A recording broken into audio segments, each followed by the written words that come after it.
میخواهم معترضانه بگویم که اگر بناست که چنین است در کشور به دنبال عدالت باشیم، بنده به عنوان نماینده مردم استان خوزستان بگویم که در استان خوزستان چراغ عدالت سوسو میزند و بسیار کم فروغ است.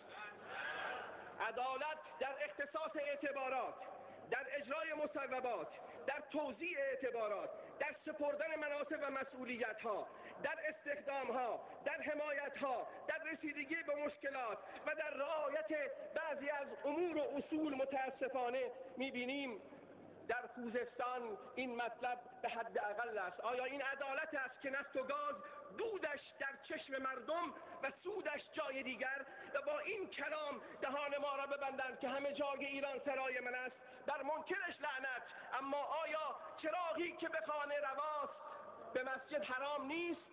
نمیگویم که بر جای دیگر حرام باشد، اما کی میخواهید شهرها و روستاهای استان را حداقل به گونه‌ای باشد که ما رو داشته باشیم، شرم زده نباشیم در پیشگاه مردم از اینکه گاز را از زیر پای ما میکشونید اما به ما نمیدهید؟ تا کی میتوانیم توجیه بکنیم؟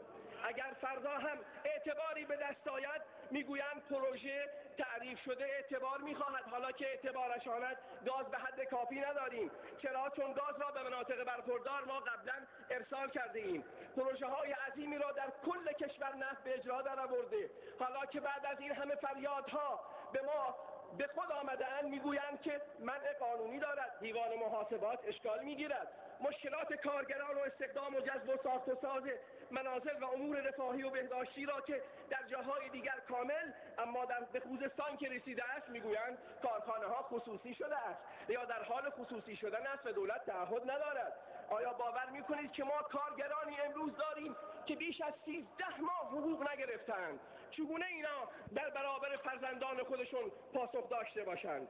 در خودگردانی بیمارستان ها، در اعتبارات خشکساری، در رسیدگی به امور بازنشستگان، در ایجاد فرصت های شغلی.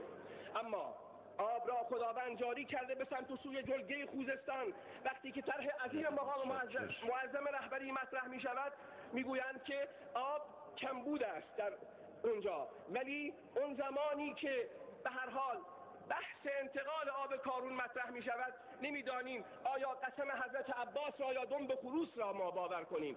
اون جایی که بحث 800,000 هکتار مطرح می شود میگویند که چی؟ کمبود آب. و اون جایی که میبایستی اشتغالی ایجاد بشه، کشتی بشه و امثال آن میگویند که بله آب فراوان است، باید در جای دیگر منتقل شود. و همون وزارتی که برای انتقال آب برنامه ریزی میکند اونجا فریادش بلند است که آب وجود ندارد. و امروز رودخانه کارون به فاضلاب کارون تبدیل شده است. مردم اون چرا که از آب مصرفی داشته و دارند به حدی آلوده و بدطعم است که حتی نباید دست و صورت را با اون شست. خب بد نیست بدانیم که اشتغال در شهرستان اهواز کمتر خانواده‌ای پیدا می شود که بیکار نداشته باشد، در حالی که غیر بومیان به راحتی اونجا به کار گمارده می شوند. مرتب از ناامنی و افزایش سرقت در شهرستان به ما گزارش می رسد. آیا فقر و بیکاری عامل اصلی آن نیست؟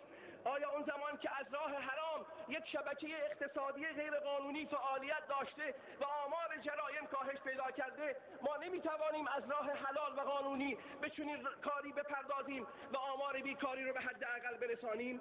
همین شبکه اقتصادی که هنوز 4.5 سال گذشته مشکلش را حل نکرده ایم، با وجود اینکه اعتبارات لازم را برای رفع و فتق امورش ما از تهران گرفته ایم، ولی مثل اینکه اراده‌ای وجود نداره یا واهمه دارند برای حل آن. در خوزستان بعضی وقتها کارهایی می شود که نمیدانم بر آن چه اطلاق بکنم. زمین های آبا و اجدادی مردم را و کشاورزان را با وجود داشتن سند و نسب و ریشه و کشت زراعت میگیرند و ملی اعلام میکنند و فرزندان آنان را حتی در اون زمین ها به کار نمیگیرند.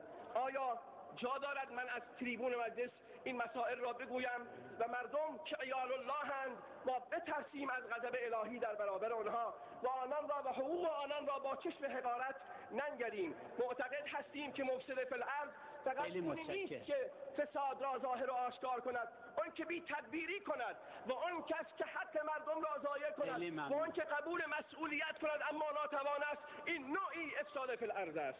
خدایا کاری بکن که ما آثار مصوبات استانی را سفر اول و دوم را با چشم خود ببینیم. و السلام علیکم و رحمت الله. متشکریم.